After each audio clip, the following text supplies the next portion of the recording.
She had been standing at that podium for 11 seconds before anyone in the room remembered to breathe. Not because she was beautiful, though she was, in the way that women who've worked hard their whole lives carry a particular kind of beauty, one that doesn't ask permission. She was standing there because Nola Voss, the wealthiest cattle broker in the Caribou district, had just asked the room how a laundry girl from the Mill district had talked her way into a seat at the founders' gala. And before anyone else could answer, Nola Voss had stood up and said, "She didn't talk her way in. I brought her. And before this evening is over, you're going to understand exactly why." Nobody laughed. Nobody moved.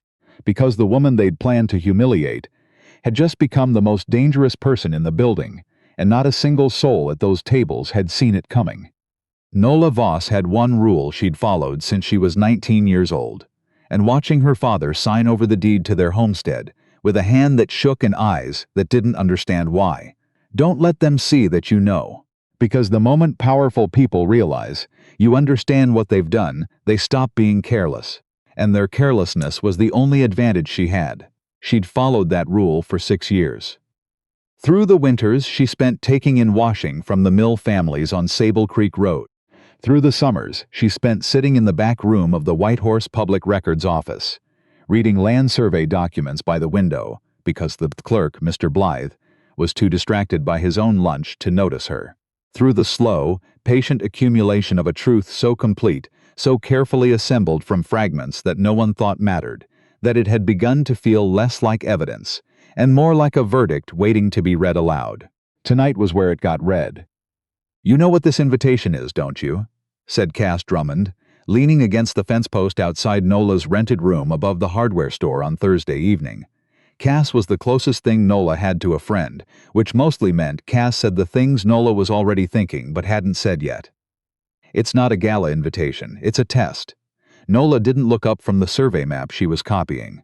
Her handwriting was small and precise, each line reproduced with the accuracy of someone who knew she might need it later.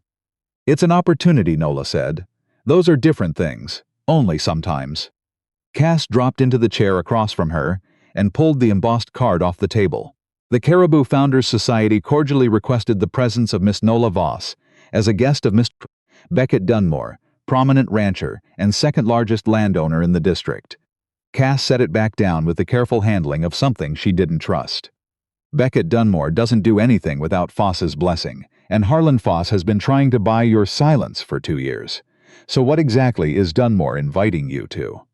"He's inviting me to a room full of the people who've wronged me," Nola said. "I'm going because I've been preparing for exactly that room for 6 years. Cass studied her. "You're not going as a guest, you're going as a witness." Nola finally looked up. "I'm going as both." The dress arrived Saturday morning. It was delivered without ceremony, left on her doorstep in brown paper. Sage green with a collar that was slightly out of fashion, the kind of dress that said we made an effort, while the effort itself communicated exactly how little you were expected to matter. Nola put it on and looked at herself in the mirror above the washstand. She thought about her mother, who'd worn her good dress to every town council meeting in the 2 years before the land was gone, who'd believed that if you presented yourself with dignity, people would treat you with it. Her mother had been wrong, but her mother had also been brave, and bravery was worth holding on to even when the lesson was hard. Nola arrived at the gala hall at 7:30. The building was the old Pemberton Hotel, repurposed for civic occasions, lit up with oil lanterns that cast everyone in flattering gold. She heard the music before she reached the door. String instruments. The kind of performance you hired when you wanted people to feel they'd arrived somewhere important. She paused at the entrance and assessed. 53 people. She counted quickly, the way she'd taught herself to count things, heads at a table, signatures on a document, discrepancies in a filing. She knew 8 of them by name. She knew 4 of them by what they'd done. She walked in. The first thing she noticed was that Beckett Dunmore was already watching the door. He was a tall man, somewhere in his early 40s, with the unhurried posture of someone who'd grown up being waited on. He had sandy brown hair and a jaw that suggested stubbornness, and when he saw her enter, something crossed his face that wasn't quite surprise. He crossed the room. She'd expected him to leave her at the edges, to introduce her to the wives and let the condescension do its work. Instead, he was walking toward her with the directness of someone who'd made a decision and wasn't second-guessing it. Miss Voss. He stopped in front of her. His eyes were a very particular shade of gray, the kind that catches light and holds it. "I'm glad you came. I imagine you are," she said. "The question is what for?" Something shifted in his expression, not offense. Recalibration. "That's a fair opening," he said. "I was expecting more pleasantries." "I've been in your district for 6 years, Nola said. "I'm done with pleasantries." He offered his arm. She looked at it for exactly the amount of time it took to decide he wasn't her enemy, yet, and took it. The room shifted when they walked in together. Not dramatically, not the way dramatic things happen in stories. It was subtler than that. A pause in conversation, a redirect of attention, the particular atmospheric change that happens when something doesn't go the way it was choreographed. Harlan Voss was seated at the head table. He was a broad man, red-faced from prosperity and certainty, the kind of man who'd spent so long having rooms arrange themselves around him that he'd stopped noticing he was doing it. He watched Nola and Beckett cross the floor with an expression that suggested mild irritation wrapped in practiced composure. Beckett pulled out a chair at the primary table, 2 seats from Voss, and held it for her. Nola sat down and placed her hands flat on the table. Dinner began. 3 courses she would have struggled to afford in a month. She ate without apology and watched the room with the particular attention she'd developed in 6 years of reading documents that weren't meant for her. She was good at reading things that weren't meant for her. Between the first and second course, Beckett asked her what she did. "Laundry," she said. "That's how you earn money," he said. "I asked what you do." She looked at him directly for the first time. His expression was open, genuinely curious, not performing interest the way people at this table usually performed things. "I read," she said. "Land surveys, homestead filing, Crown grant records, municipal assessment schedules. Anything the district archives will let me touch. That's an unusual area of study for someone in your position." "My position is exactly why I study it," she said. "My father lost our property on Cotter's Bend because of a regulatory change he didn't know about. 40 acres, everything we had. I decided I'd spend whatever time it took understanding how that kind of thing happens, and to whom, and why." Beckett set down his fork. He wasn't performing attention now either. "How long ago?" 6 years. "And what have you found?" Nola held his gaze. She measured him the way she measured documents, looking for the gaps between what was said and what was meant. "More than I expected," she said. "More than most people in this room would be comfortable with." Something changed in his face at that. Not alarm. Recognition. The particular expression of someone who's just realized they've sat down across from a different kind of person than they thought they were talking to. At the far end of the table, the wife of the district assessor leaned toward the woman beside her and said, clearly enough to carry, "I'm sure it's very sweet of Beckett to include the girl. He's always been soft-hearted." The table within earshot offered the response of polite muffled amusement. Nola's hands stayed flat on the table. Beckett turned toward the assessor's wife. "Mrs. Alcott," he said. His voice was conversational. "I don't believe I've introduced you to Miss Voss. She's the most informed person at this table on the subject of land tenure law in the district. I thought you'd find that interesting given your husband's responsibilities." Mrs. Alcott blinked. Her husband, the district assessor, went still. Nola didn't smile. She filed the moment away, the way she filed everything, as information. The second crack came an hour later when Harlan Voss, 3 glasses into the evening, leaned back in his chair with the comfort of a man who owned everything in his eye line, and said, loudly enough for the table to hear, "Miss Voss, I remember your father. Sad business, that. A man who couldn't keep track of his own paperwork, losing the family spread." He shook his head in the performance of sympathy. "Did he ever figure out where he went wrong?" The table quieted. Every eye moved to Nola. This was the moment. Not the dress, not Mrs. Alcott's comment, not the careful seating arrangement designed to make her feel like a mistake. This was the blade they'd been sharpening since the invitation was sent. Her father. Her wound. The place they expected her to break. Beckett's hand moved under the table, not toward her. He placed his palm on the tablecloth between them. Open, steady. An offer of ballast. She didn't take it, didn't need to, but she registered it. She looked at Harlan Voss with the expression she'd practiced in every cold room and empty morning for 6 years. Clear, unhurried, unapologetic. "My father didn't lose that land because of his paperwork, Mr. Voss," she said. He lost it because the district filing office amended the annual renewal schedule without public notice. The change was posted internally on March 4th. The only properties affected were homesteads along Cotter's Bend and the Spable Creek corridor. She paused. The purchasing entity at the subsequent auction was a numbered holding company, registered provincially in 1981, operating under the name Voss Land Development Corporation. The room didn't exhale. It forgot how. Harlan Voss's face didn't change. A man who'd spent decades in rooms where his version of events was the only version on the table didn't break easily. But something behind his eyes shifted, the way a lock shifts when the right key finds it, something moving that was never supposed to move. "That," Voss said, quietly, with the particular quiet of a man who'd decided pleasantries were also finished, "is quite an accusation." "I'm not accusing you," Nola said. "I'm describing a transaction that's on public record. Records can be misinterpreted by people who haven't read them carefully." She kept her voice level. "I've read them carefully." Beckett said nothing. He was watching her the way you watch something you didn't expect and aren't sure what to do with yet. But he didn't look away. The district assessor, Alcott, cleared his throat.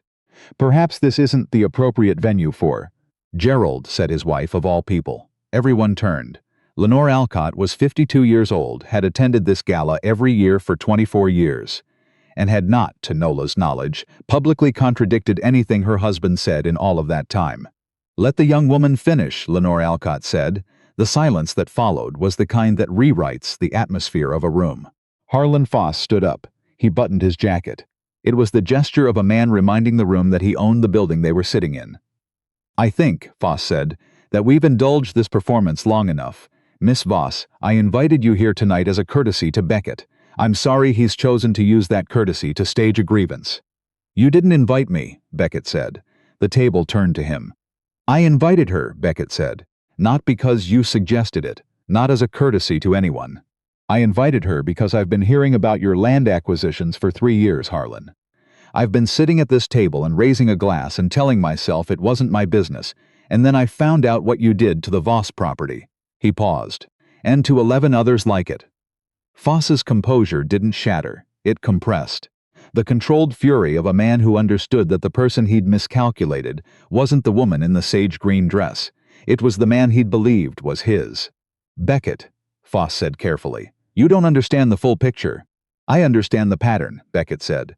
"Filing amendment, no public notice, missed deadline, auction, Voss land development. It's the same structure every time." "Miss Voss can describe it better than I can." "I can," Nola said, and she did. She stood up and she spoke for 8 minutes without notes, without hesitation, without raising her voice. She described 12 properties, 12 families, 12 regulatory changes with no public notification, 12 auctions, at which a single buyer consistently appeared. She described the provincial incorporation records that connected the numbered company to Harlan Voss's personal holding structure. She described the meeting minutes from the district assessor's office, in which the filing schedule changes were approved, minutes that Gerald Alcott had signed. Alcott's chair scraped back. "I didn't know what those changes were for," he said. His voice was thin. "Harlan told me it was a records modernization initiative," Voss said. "I signed papers I didn't fully read," Alcott said. He was talking to the room now, not to Voss, "and I've spent 3 years telling myself that was different from knowing it isn't." He looked at Nola. "I'm sorry, Miss Voss. I'm sorry I signed what I signed." Lenore Alcott put her hand on her husband's arm, not a restraining gesture, a steadying one. Voss looked around the table. He saw the alignment had broken. He saw that the room he'd controlled for 2 decades had, in the space of 8 minutes and a woman who'd spent 6 years in an archive, become something he didn't recognize. "You're making a serious mistake," Voss said to Beckett. His voice had gone flat. The velvet was off. "Everything you have in this district, your grazing rights, your water access, your credit at the mercantile, I've accommodated all of it. I've been reasonable." "You've been calculating," Beckett said. "There's a difference. I'll ruin you. You'll try." Beckett stood. "And while you're trying, a provincial land inspector is going to be reading 12 years of your acquisition records. Because Miss Voss filed a formal complaint with the Crown Lands Office 2 weeks ago. The room absorbed that the way a room absorbs something it can't yet fully hold." Nola watched Voss's face. She'd imagined this moment in different forms across different years. always late at night when the washing was done and the numbers were right, and she let herself think about what it would feel like when the truth finally had a room large enough to breathe in. She'd imagined fury. She'd imagined satisfaction. She'd imagined, sometimes, a grief she couldn't quite name. What she actually felt was something quieter and more permanent. Like setting down a weight that had reshaped her hands from carrying it so long, she gathered her cardigan from the back of her chair. "I'll see myself out," she said. She walked to the door. Nobody stopped her. But as she reached the threshold, she heard a chair push back. Then another. Then a third. She didn't turn around. She kept walking, out into the cold October night, the kind of October that smells like wood smoke and coming winter and the particular relief of something finally being over. On the front steps, she stopped. Beckett Dunmore came through the door 20 seconds behind her. He stood at the top of the steps and looked at her, and he had the expression of someone who'd just done something irreversible and was in the process of deciding whether it was the right thing. "You filed 2 weeks ago," he said. "Yes. Before this evening. Yes." He was quiet for a moment. "You didn't need tonight." "I needed tonight to be a room where people heard it," she said. "There's a difference between a complaint in a file and a truth spoken in front of witnesses. One is a document. The other is a reckoning." Beckett sat down on the top step, which was not the posture of a man who'd grown up being waited on, but seemed to be who he was when the room wasn't watching. "How much can you prove?" he asked. "Everything I said in there and more." She sat down beside him, not because it was comfortable, but because standing felt like performing now, and she was done performing. 2 years of filing records, 12 acquisition patterns, the provincial incorporation history of Foss Land Development, and a bank ledger showing payments to the district filing clerk who implemented the schedule changes. Beckett looked at her. "You have the ledger, a copy, made by hand. The original is in the possession of a woman named Mrs. Charbonneau, who was the previous clerk's wife. She kept everything after he died because she suspected and didn't know what to do with it. She found me 8 months ago through the library." He was quiet for a longer stretch this time. Above them, through the tall windows of the Pemberton Hotel, she could see the silhouettes of the room still moving, still rearranging itself around the shape of what had just happened. "What do you want from all this?" Beckett asked. "Not what you want Foss to lose. What do you want?" Nobody had asked her that in 6 years. People had assumed revenge, justice, money, some vague sense of fairness restored.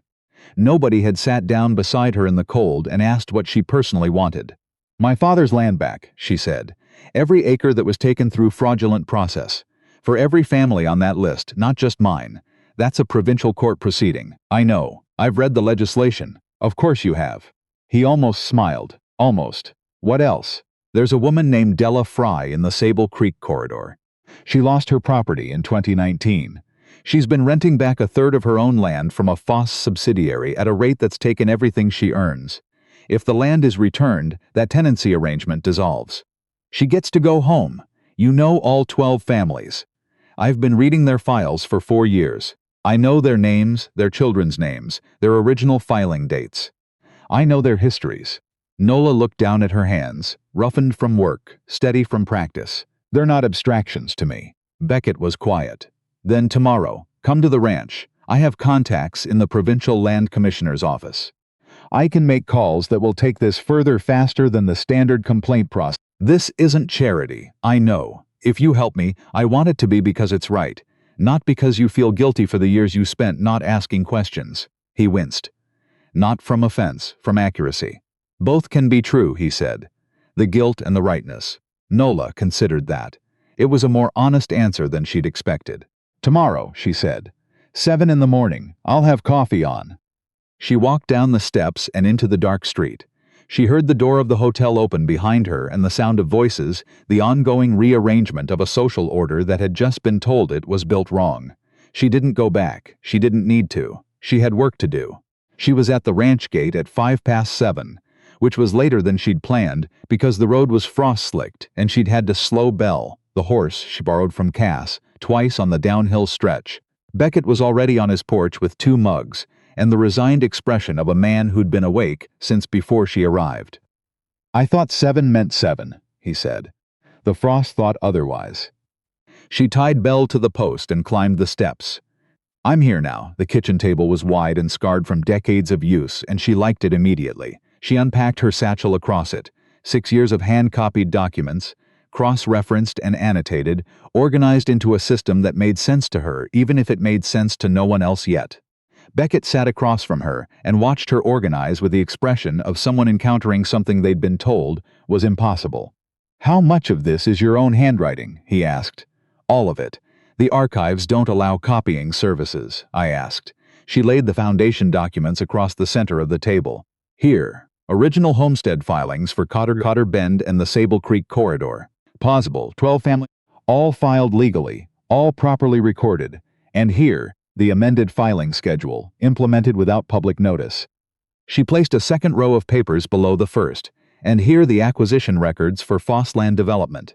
You can trace every property from original filing to forced lapse to auction to purchase. The chain is complete." Beckett leaned over the table and read. She let him read without prompting. She'd learned that the people worth working with needed to reach their own conclusions. The people who needed to be convinced weren't worth the effort. "This goes back to 2010, he said. "Further, I've been able to document to 2008. There may be earlier acquisitions I haven't accessed yet. The 2004 and 2005 records are archived off-site in Kamloops." He looked up. "You've already contacted Kamloops. I've submitted a formal records request. I'm waiting for the response." He sat back in his chair and looked at her with the particular expression of a man reassessing something fundamental. She recognized the look. It was the look people got when they finally understood that she'd been planning this, not as an act of anger, but as an act of construction, something she was building with the patience and precision of someone who knew that the only thing that outlasted power was documentation. "We need to move before Voss does," she said. "After last night, he knows I have evidence. His instinct will be to discredit me and neutralize the complaint. How does he discredit you?" "The simplest way.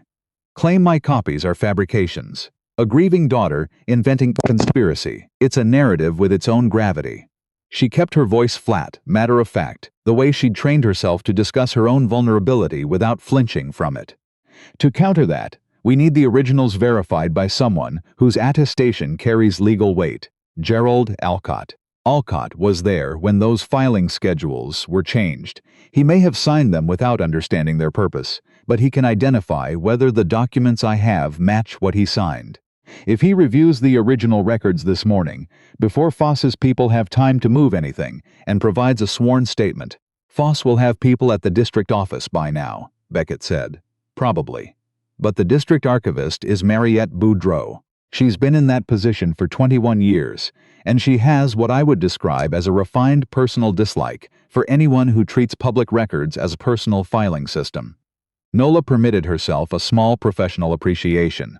"She called me 3 days ago to tell me that someone from Voss Land Development had requested access to the homestead files. She didn't allow it." Beckett stared at her. "Boudreau called you. She found my name on the original records request and apparently concluded we had similar interests." Nola folded her hands on the table. "I should tell you that Mariette Boudreau is the kind of woman who has a very clear sense of what public records are for and an equally clear sense of what they're not for. She's been waiting for someone with standing to file a formal challenge for some time. Why didn't she act herself? She's an archivist. Her authority is custodial. She can protect the records. She can't prosecute the person who tried to alter them. That requires someone with legal standing. A property owner, directly affected, with documented evidence." She met his eyes. "That's me. With your contacts at the Land Commissioner's office, it becomes actionable faster." Beckett was quiet for a moment. Not the silence of doubt. The silence of a man fitting pieces together and not entirely comfortable with the picture they made. "You've been building toward this for 6 years, he said. "The gala, my invitation, Alcott's moment last night. You didn't plan all of that." "I didn't plan the invitation. Your assistant sent it. But when it came, you saw what it could be." She didn't hesitate. "Yes, you used the evening. I used the opportunity the evening provided. Voss set a room. I used the room." She paused. "He assumed I'd be embarrassed. People who rely on embarrassment as a strategy make a consistent mistake. They confuse visibility with vulnerability. I've been visible my entire life. I stopped being vulnerable about it some time ago." Beckett looked at her for a long moment. Then he stood and went to the phone mounted on the kitchen wall, the old kind, rotary, which struck her as either an affectation or a man who didn't update things that worked. He made 3 calls. She listened without pretending not to. The first was to a woman named Patricia in the Provincial Land Commissioner's office, to whom he described the formal complaint and the supporting documentation in terms that were both accurate and urgent. Patricia apparently knew his voice, because she asked no identifying questions, and said she'd flagged the file for priority review that afternoon. The second was to a lawyer in Williams Lake named Chowdhury, who said nothing audible but caused Beckett to say yes 4 times and write down a number. The third was to Gerald Alcott, which was the call she'd been waiting to hear. It was short. Beckett said there was a situation that required Gerald's personal attention at the district archive that morning, and that it was in Gerald's interest to be there. There was a pause. Then Beckett said, "Lenore agrees with me? Good. Then I'll see you at 9. He hung up and turned back to the table. "Alcott will be at the archive at 9 with Mariette Boudreau present," he said. "He'll do a formal comparison of your copies against the originals and sign an attestation if they match." "They'll match," she said. He seemed to understand that wasn't arrogance. It was certainty earned through 6 years of accuracy. "There's something else," Beckett said.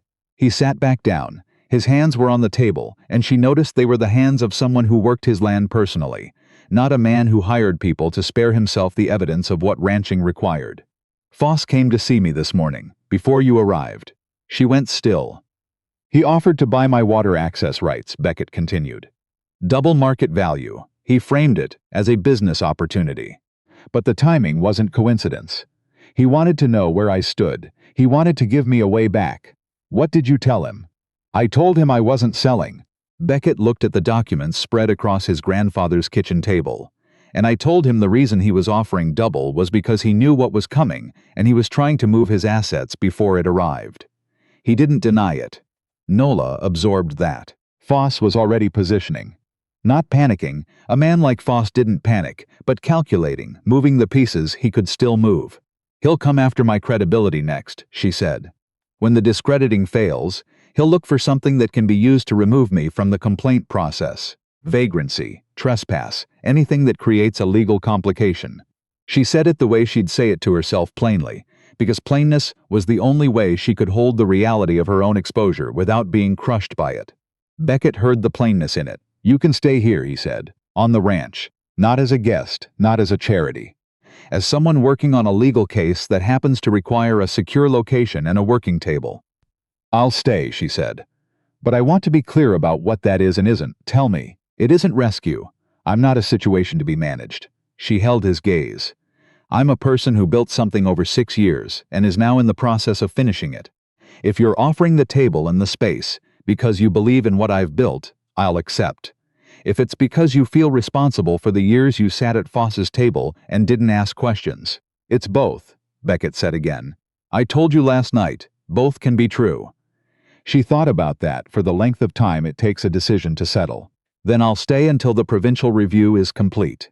After that, I go back to my own place." Fair, they got to work. By 11 that morning, Gerald Alcott had signed a sworn attestation confirming that Nola's hand-copied documents matched the originals in the district archive, including 3 filing schedules that Voss's representatives has apparently not yet located, because Mariette Boudreau had filed them under a cataloging system she'd developed herself and declined to explain to anyone who didn't work in the building. By afternoon, the Provincial Land Commissioner's office had assigned a case number to the formal complaint. Patricia, the woman Beckett had called, sent a confirmation by fax that the case had been elevated to the priority review stream, which meant an inspector would be assigned within 10 business days, rather than the standard 40. By evening, Nola had completed the formal brief, 21 pages, cross-referenced and clean, describing every acquisition in the documented pattern. She set her pen down when it was done and sat for a moment in the quiet of Beckett's kitchen, listening to the ranch settle into night around her. Beckett came in from outside, boots dusty, carrying the smell of cold air and hay. "Done?" he asked. "Done." She looked at the stack of pages. 6 years reduced to 21 pages. 21 pages that would either change everything or prove insufficient, and she wouldn't know which for some time. "Are you all right?" he asked. She considered the question seriously, the way she considered all questions. "I don't know," she said.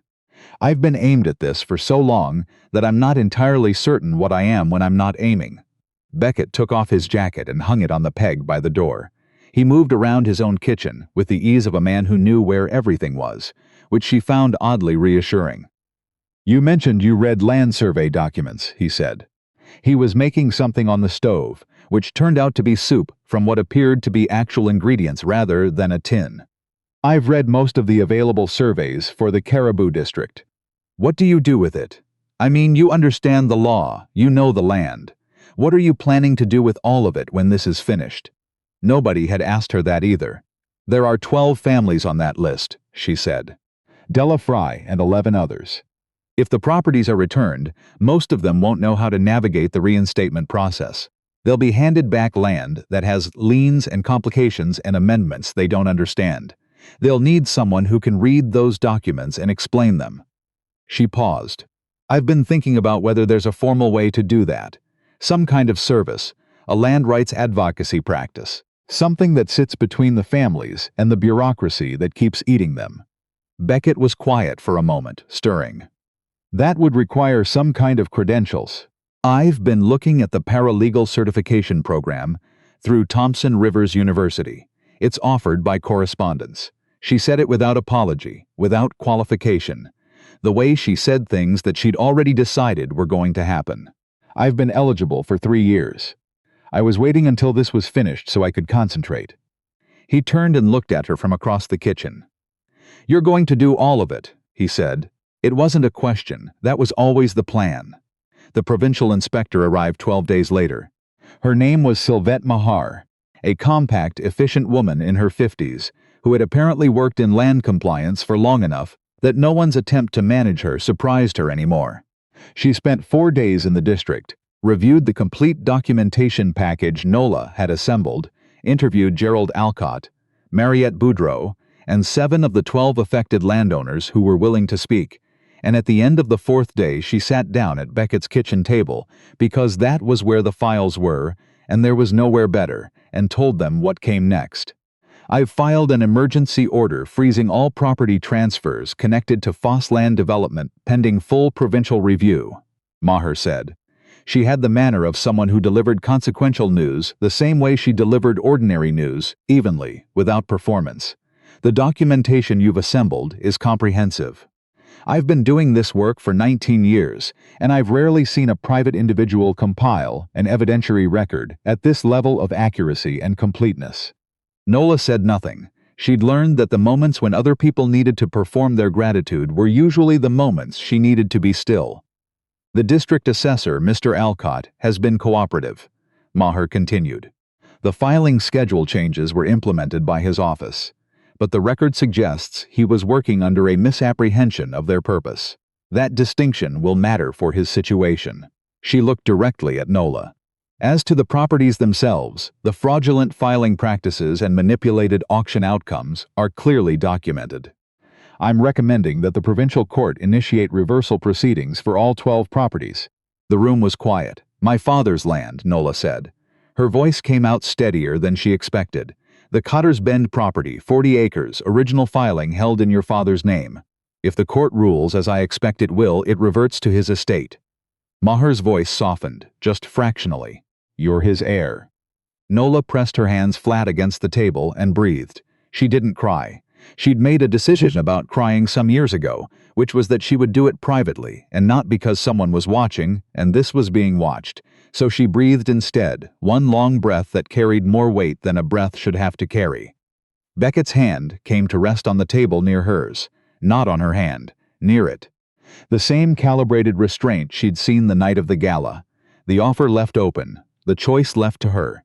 This time she moved her hand until it was touching his. They didn't say anything. There was nothing that needed saying that words were the right shape for. Harlan Voss retained the best lawyers his money could find, and they were good lawyers who understood delay, procedure, and the careful application of doubt. They delayed. It didn't help. The documentation was too complete, the witnesses too numerous, the pattern too clear and too long to argue away. Voss was convicted on 8 counts of fraud and 2 counts of obstruction of the provincial land review process. The properties were ordered returned, every one of them.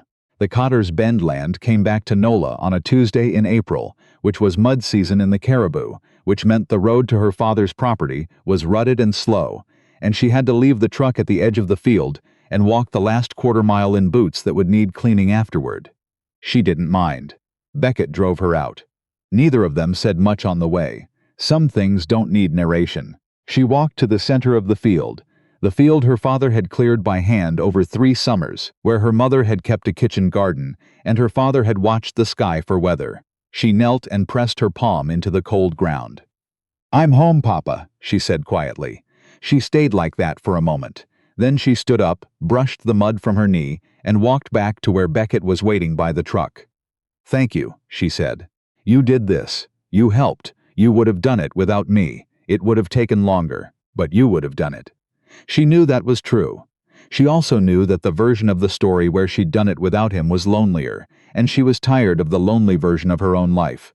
"I'm going to build a practice," she said. "Right here in the district. Land rights, homestead law, crown, grant disputes. All the things nobody explained to my father." She looked at the field, the low hills beyond it, the Caribou sky that went on forever in every direction. "I'm going to make sure what happened to him doesn't happen to anyone who crosses my path without at least having someone explain the rules." Beckett leaned against the truck, arms folded, watching her. "That's going to take a lot of work," he said. "I'm used to work. You'll need space. An office. Filing room. Someone who can answer the phone when you're reading. I've been thinking about that. My property has a building at the east end of the main road. Used to be the original ranch office. It's empty. Good light, 2 rooms, proper heating." He held her gaze. "It's not charity." "No," she agreed. "It isn't." She looked at him the way she looked at things she was deciding to trust, carefully, completely, without self-deception. "What is it?" "A partnership," he said, "between someone who knows how the land works and someone who knows what the law says about it. Those aren't useful apart. Together they might actually protect some people." Nola was quiet for a moment. 6 years is a long time to be alone with a purpose. Long enough that the loneliness becomes structural, something you build around, something you stop noticing because you can't afford to. But she noticed it now, standing in her father's field with the mud on her knees, and the work finally finished, and this man looking at her like she was a known quantity he had not yet finished calculating. "Partnership," she said. "Then you should know that I'm not easy to work with. I have a system, and the system works, and I don't change it for comfort. I've managed 2,000 acres of cattle country for 15 years, Beckett said. "I'm not looking for comfortable." "Good." She took a step toward him. "Then you've got one." She reached out and shook his hand, which was not what either of them expected. But it was right. It was exactly the right gesture for 2 people who'd built something difficult together and were deciding to keep building. His grip was firm and certain, and he held on a moment past the formal end of a handshake, and she let him.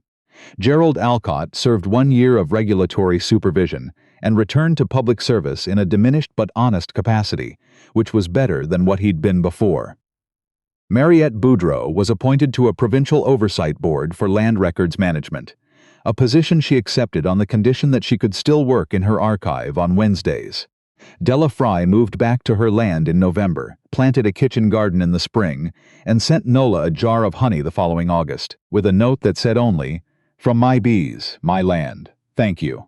Harlan Foss lost his district landholdings to court-ordered divestiture and retired to somewhere outside the province, which everyone agreed was far enough. Nola Voss completed her paralegal certification the following year and opened her practice in the East Building on Beckett's property on a rainy morning in March. She had 6 clients by the end of the first week, all of them people who'd been handed paperwork they didn't understand and land regulations they couldn't navigate alone. She charged what they could pay and didn't apologize for the times that was nothing. Beckett kept ranching. He kept his fences in good repair and his water rights documented and his land managed with the kind of care that suggested he'd finally understood what it was worth to someone who'd lost everything by not being careful enough. He had a talent for quiet support, which was rarer than it sounded, and a habit of making coffee before she arrived in the mornings, which turned out to be the single most reliable gesture of partnership she'd ever encountered. Cass Drummond eventually admitted she'd known all along how it would turn out, which was not true but was the kind of thing Cass said. What was true was simpler and harder and more worth saying. They'd sent a poor girl to be embarrassed, and she'd turned the room into a courtroom. She'd done it not with anger, not with grief, not with the desperate improvisation of someone who had nothing left to lose, but with 6 years of quiet, unglamorous, lamplight labor.